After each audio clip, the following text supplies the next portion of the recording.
برزن بو دانستاندن و شروع نزیدتر لسروان ریدان لترکیا پیدا بونو کارودان وی لسر نفخویا ترکیا و دورو برانجی ما لنوا سودیا میوانداری زور بارس دکتر کامیران برواری چاودر سیاسی و جگر سروک اکادمیا سیاسی و هزرا دموکراسی که لنوا سودیا دکتر بخیر بی سپاس دکتر دست پیگی بیجین یعنی هوکارن کودتای دیرو که دال و حتی نوکه چل ترکیه بی چه هر ولاتا که دید بیتن یعنی کودتا بو چه تهیده کرن آیا بو بدزوینانا مافایا یعنی شرل سرده سالات یعنی بگروان ده بیجین نبونا آزادی و دموکراسیت یعنی بو چه ودگاریتن هوکارن کودتای بله هندک جارا هندک ولاتا سیستمک باش لسر حکمیه بس هندک مروفت خلط و خراب و شرخاص کودتای که دکن جبو هنده اوی حکمی باش ورگرن بو حکم گروپه که ان کسی که حکمه که دیکتاتوری فاشی هنده جراجل ولات دی پیچوانه وی حکمه که فاشی های آن دیکتاتور های آن غدر ظلم دکن تعداری دکن جبر هنده جی هندک مروی دی پی رادبن جبوی ظلم زورداری و خلطیه سر ولات که راکن و هندك ولاطان جي ديسا حكمة كي ياسائي هي ياسا سرورة بس جروبة كي نبت ياسا سرور بيش بركو أو ياسا سرور بون برجوان ديوان دارينا حز كان أوي ياساي بيشل بكن وحكمة كي تاكراوي بكن جالك جراجي أباب كوداتاي سربازي هاتي ناكرن بقومان هر كسي كوداتاي كد جي وسط ديار ديكت كو أو راستا أو حقا سر حقا بس جالك جراجي وصانينا بيشوانا هندك كوداتا دباشن برجوان ديال جلان ولاطان وملتان دانا هندك کودتاجی برجواندیا گشتی و برجواندیا نتوی گشتی اول ترکیه هاتیه کردن یعنی شکیش جوران تیتا هجمارتن خود ترکیه ولات کمپلویا و ولات کودتایا نه ولات تشتت بجن نشکاویه مفاجآت آنه ترکیه بخواد دما درست بویل سر میرات دولت عثمانی سال 18 حتی 23 و اعلان جمهوریت ترکیه تازه هاته کرنه کمپلویا که یا لشکری هاته چه کرنه در انجام دولت ترکیه تازه سرکلخ و هستیت ارمناویت کرداویت گل و نتویندیل ترکیه درز بو و کومکا مروفت عسکری و جنرال پشتوانیا هندک هزی تریمی و نافنتوی درست کش بر هندجی جدایبونا دولت ترکیه جدایبونا که راست و درست و یا ارینی نینه و بجبر و چند جی وان نوتو دو سال دا دولت ترکیه هشتا نکتی سر سکه که راست و درست جار برف علمانیت و چید جار جی برف دینی و چید جار برف رگس پرستی و چید جار جی بزاو دیکت برف رنگی که دموکراسی چید لی بگشتی اف کودتای هاتی کرنه هشتا دایوباب توی دیارنینه نقشه دیارنینه دبه یعنی اردوغان و اکپا بخوشی دامزرین نری توی بن جاو مروفت پیرابو بزان آن نظام بگشتی اف کودتات خدمت اردوغان دای هاتی کرنه بله دکتر یعنی السال شستا یا چرخه بروی و حتی اوا شویدی هاتی کرن 5 کودتای سربازی هات نکردن شما 50 بتنی اوا شویدی بیشتر سر نگرفت یا دی همیا سر گرفت یا هوکارین سر نگرفتن او کودتای چپونه از باور کم چه آماده کاری بوده کودتای نه هات بنا کردن دمات کودتای که دیگه پیوسته تا پروژه اگه نقشه هبید برنامه هبید کس هبن آرمان چبن یکم جار دوید تو جهت کودتای آن انقلاب لبیت کردن تو دست نشان بکی او هزی دست بکار بن تو در وی باجر الجهدی تو دست دانی سر کشکا سرکات یا کماری تو دست سر کماری دستگیر بکی سر وزیر دست بیرگی وزیر گرینگ دستگیر بکی پیوسته وزیر آبادی بجم یه بحری و یه هشکاتی بجایی وزیر بجم عودی طیرانی عودی گلتبن پیوسته هزید امنی گلتبن ملت گلتبید پارتی سیاسی دی گلتبن در زمینه حریمی و جهانی و نفخویی آماده کرد خوش کرد بو کودتای و هر واسه جت راگهاندن آگهدار کرد تو تفشی مطار و سنور هر جهه کی کنترل کی و پشتینگه اعلان کودتای کی وکیل مصری چه بود مابد چند ساعت کدا كنت نهلی کسک ملتی بی ولاتی نبیت و نبیشت نراوستید بگمان کودتای کنی دنیای دا تو اعلان کی آمجی هاتنو چون تقدقه کی و هزار مروف بکیب سرجاده مروف سیویل بین خلک چکدارش چک بکن بگمان هم نقشه و هم پلان و هم برنامه یان وان نویای اوید کودتا پیراب نزانی آنجی شارزان بوینه آنجی اگر پروژه وان وصابیتن یه بوهات یه بیت دست نشان کردن برهندی جی سرکفتی نبود بله دکتور یعنی گلک ولاتن تمام جا پیکر کو اجبر نبونا یاسایانش نبو اجبر نبونا دموکراسیت یعنی تو وی دم هستیار و نازکی ترکیه داده دا بری کو پیوندی می رنگت گلک ولاتن آلوزن دیسان سردریاوید گلک پرسان شوانا پرسا کرد یعنی سردریا که باشنه یعنی اف دمک و کودتات هاتیا کرن یعنی بو ترکیه بخو دمک گنجای بو کودتای یعنی الدیفوان کادانه کو ترکیه در باز بید بگمان دمک گنجانی نه بس ترکیه بخو یعنی تناف سیاست اجدا مزنترین کودتا اردوغانی کر دما هل بجارتنت هفتی حزیران دوباره کرین مزنترین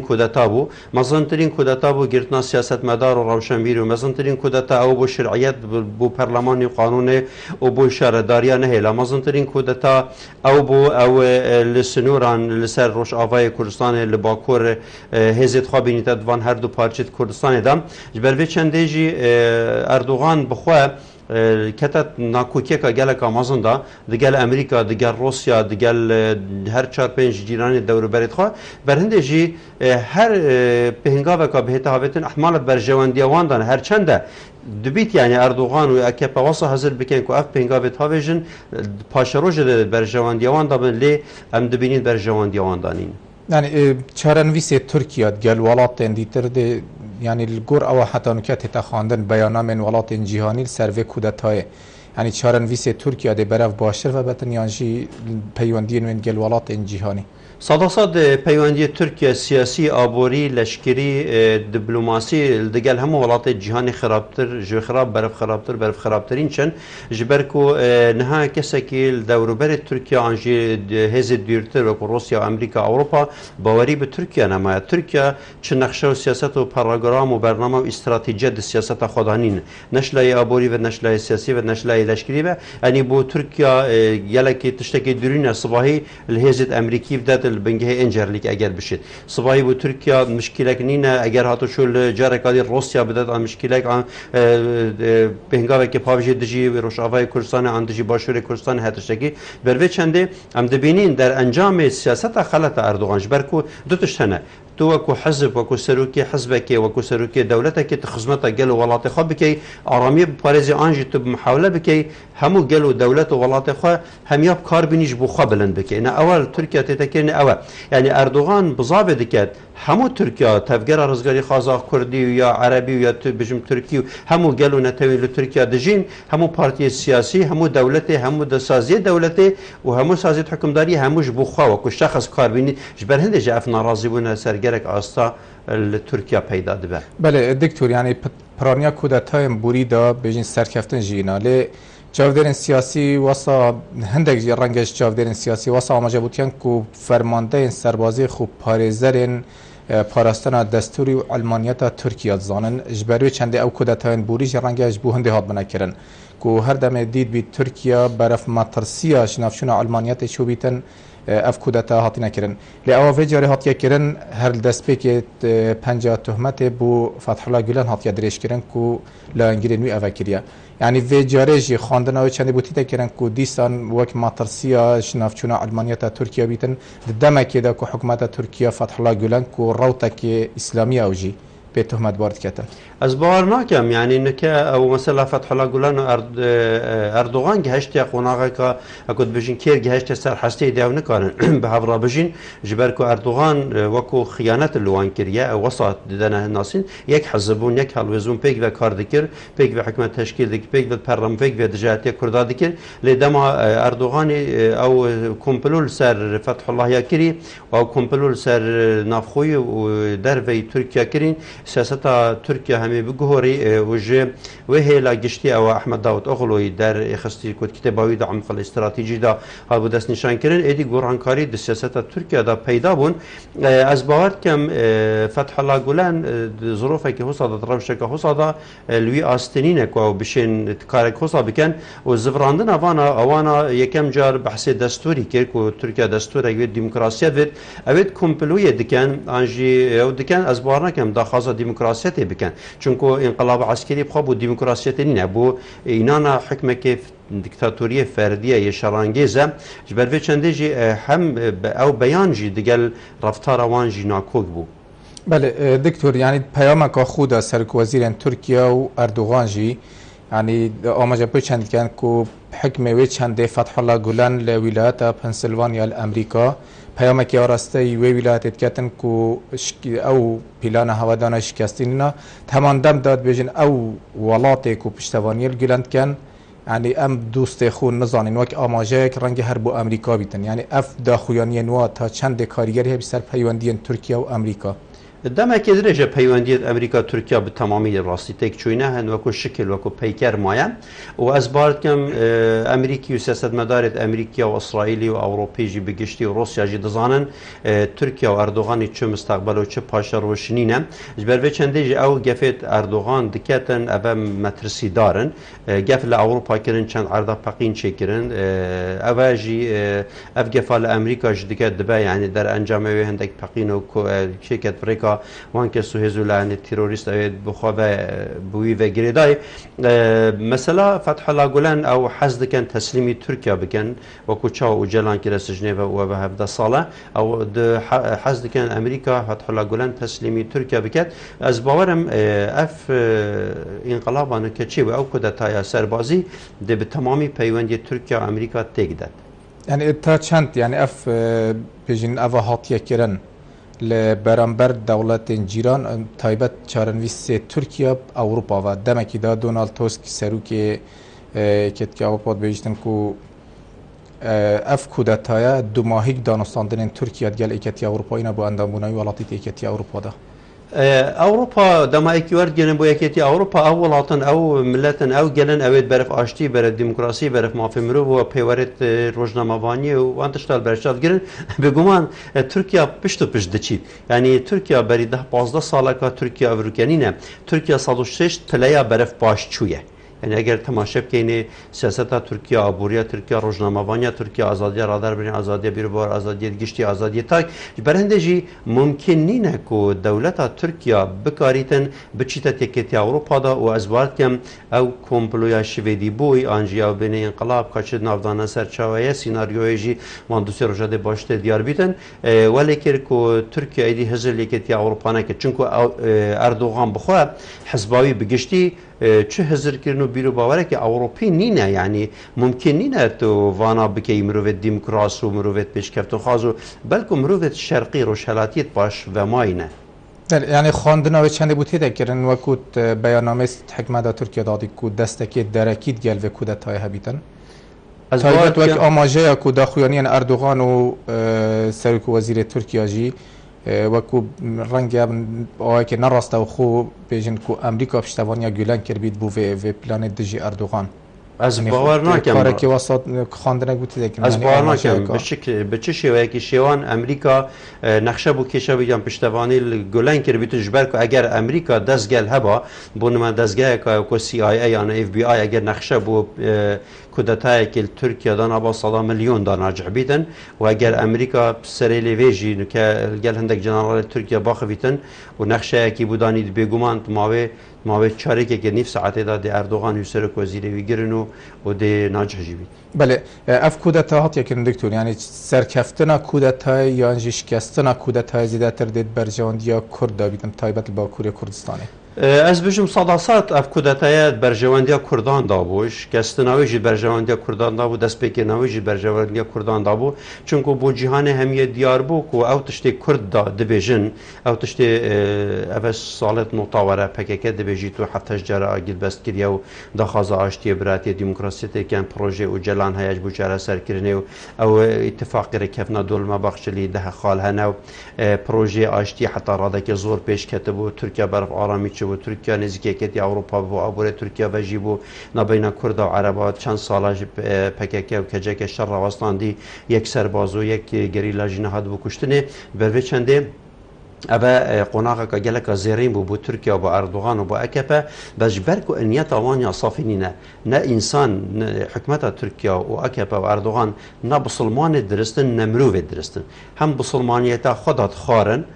درینت منافقا همجد انسانیت خود درینت منافقا جبر وی چندیجی از باورم اگر او نزفرنه و بو امرالی و بو قندیل و بو هدپی چه رنگی کش رنگا او سرکفتنه نا اینو اف کودتای های دیجاره کادی روح شیطان شد چون نه وکی بو ترکیه و کود 2011 بو سوریه از باورت کم ایدی اف شرا ناراوستید جبر کو از شیم نمونه که بینیم که و دست ترکیه بخواد گل های مخابرات ترکی چه دنیای دا دبویه ببره که سر کوتیا کماری بخوجید بیانما خدا یعنی خاله که دا آماجه پوچنده کدیا که هشتا مطرسیا و کودتای یا ما یعنی بدویه به روش بیت کنترل کرد. بله از شیم بوده نمونه که بینیم که دست مخابرات ترکی خود ویرده های چوا یعنی روزه که دا 5 ساعت پشتی دست انقلاب دست بکری تو چوا دشه ناو 3000 قاضی آن 3000 حاکم افاکی ده چوا شی 35 جنرالا و ده کلونلا سرکاریوان لاده تو ده چوا شی چند هزار سربازا گیری معنوی پیش وقت تشته اگر اوه شکلی بچید افریقا و آماجه که با اروپا و دولت دموکراسی کو پیش وقت اردوغانی پروژه یک آماده کریه با گرتن هر کسی که ویدوید ترکیه بگیرید افجا اف کسی چت میته دابید چت دستگاه که عسکری دابید آنجی دستگاه که امنی دابید آنجی دستگاه که یا دادوری دابید بله دکتور یعنی هندکش میدیان وصل بالا فکریه کو دبید دستور ترکیه جیجاره کدی بهت اف گوریم بو سیداردان وان بجیم بر پرسو افسرین سپایک و پشکداریت کودتای دا کری یعنی اوجی ماترسیه که لسر بجین تاکرابی اردوغان زیادتر درست نگد یعنی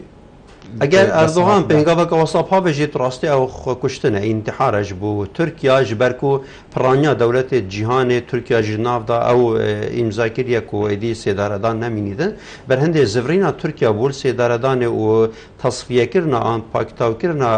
خلک برانبری خواه خلک نرازی حتی اگر کمبلو اگر معامرک جی کر بیت آنجا اگر هاتو چو او تاوانه که انقلابه که گنه بار کرد بگومان اوه ده ضربه که مازن دموکراسیت و آشتی و مافمرو ل ترکیه داد. بله دکتر هالویست پارتن کردستانی چل باکو چل باشور دیال لوی چند میدیای کردی یعنی چه بویا دیال وان ریدانا تا چند ارینی بویا یان جید برجوان یا کردا بویا بگشتی. والله وصا مديت يعني مديا كردي لهر شهر بارشة كردستان العاصتة هري بلند كي نتوين اجتماعي جبل كساكيد بيري هنبسي بيتن بس هل سكوت رفتار تعاملك معقول يا عقلانه يا لوجيكي دقال وان رفتار كير جبركو اوت انقلاب كرينا ناسنامان ديارنا نافيتوان ديارنا بروجيوان ديارنا باشروجوان ديارا كرد نمجبورن خب كان شريك انجي دش راوستن بر چند مساله نتوين اجتماعي دا دويت نفس دريج بی تو راوستی تو بهن ودی تو بزانی کادید انجام تو چه بر هنده هلوست یکیتین اجتماعی کردستان و پارتی کردستان و کجکی و پارتی دیت هست 4 پارتی کردستان و حکومت کردستان هلوسته که هفسنگ بویا و بریارتوان بریارت هفسنگ بون وکر نشیش بصوت نکباب. بله بو قناغا به دکتور یعنی سر نکفتن کودتای و مانا اردوغان این تا چند دید برجوان یا کردا بیتن و چه سرداری دیال دا بکن بو گورینا ویر و شاکونو کل تایبت باکور هی یعنی سرداری حکومت ترکیه دیال کردان ده تا گورن پشتی وی ریدانه ابخواج اردوغان يبقى قلبي مفاجئ كودتاي ورجريد دبيت او بزفري تبع يكم جاربو امرالي دوام جاربو اشتي سيم جاربو رك اخستنا نافمالا تركي چهارم جار او دستور ترکیه بگوهرید و جار کادی هل بجارتنا سروشنی بکنه چون اف هل بجارتنت مزور و مزیف اویت الیک 11 کری بگومان نونریا وانا کنج برکو خک دزانن کاچب سری هدف اینا و چل روشل ترکیه پیدا کرد اگر هاتو چو ترکیه بویدن گورانکاریه که بکرد دوید او گورانکاریه که سیاسی دموکراتی بید یا شویجی باشتر دوید اردوغان بگی تا قناعته که سیستم سرکاتی بکر ترکیه ناهید چون گل ترکیه شویدی دیار کرد که هک سیناریو بنسیش گل ترکیه شویدی دیار کرد ندگل مسئله لشکریه ندگل تندوتیجه ندگل ظلمیه که اگر دستحالات ترکیه دستحالات که فاشست و شوونی روشهلاتی عقلیت که عشایری و گندی و یا رگس پرستی جابید بس ملت ترکیه ملت که پیشکتیه خلک پیشکتیه خلک دنیا دیتیه و گله که شوانا دیتنه که اوروپی هیا وکو ملت بله دکتر ویژن دماهیک بسیار اگر چگه کرتی بیتن کاریگر یا وان ریدانا یعنی اوه چند جاره که جی دوباره بیت رنگل پیشتر جی دم اپراسیون باکوری کردستان چند ریدانه که دی چه بون دم هل بجارتن ترکیه یعنی هر دمه که آلوزیه که بچیک ترکیه چه بو اکثر لهرم کردستان بیت قیران پانزینه قیران رنگ کلوپلنا بازاری گرانی بهای بازار یعنی ویدا تا چند بدویه که حکمت هرم جی استراتیجی کاب تایبت یا آبوری یعنی دانیتن کو بچیکترین بیجن کاریگری یا ترکیه سرهرما کردستان یعنی نبیته اگر درزبون قیرانه والله مخابن و سالت نوطات قلت حكمتها ما يا صافا بس عمري بنا 26 سال جي بير جي وهر يا صافايا يعني حكمتها كردستان وكي زارو كيكات لاند كيدا اگر داي بابتي شويره بچن اوش برسادا بمريد يعني داي بابت في حكمتي بين اردوغان و اكبا حكمتها تركيا و ديت نكا شاشه و بروجيك شاشه دفيت حكمتها كردستان هيز كردستان اعتماد سر بخوب كان باوريان بخوب بگل خوب حكمتها هبيت بيست بري هر تشتكي حكمتها كردستان برلمانه چی بیت شرعیت بزرگته و حکمت بزرگته و تشتکنین اول که پراستی جمنا و حکمت کردستان الباشوری کردستان تشته های مسئله شخصینه و حزبینه و بریار شخصینه چه علاقات حکمت و ملتی و گل و ولات و دستور و یاسام و نینه بله برز دکتر کامیران برواری چاودر سیاسی و منصوع زم که زور سپاس بو حاضر بودن و گلک سپاس بو وان رو که مشروبان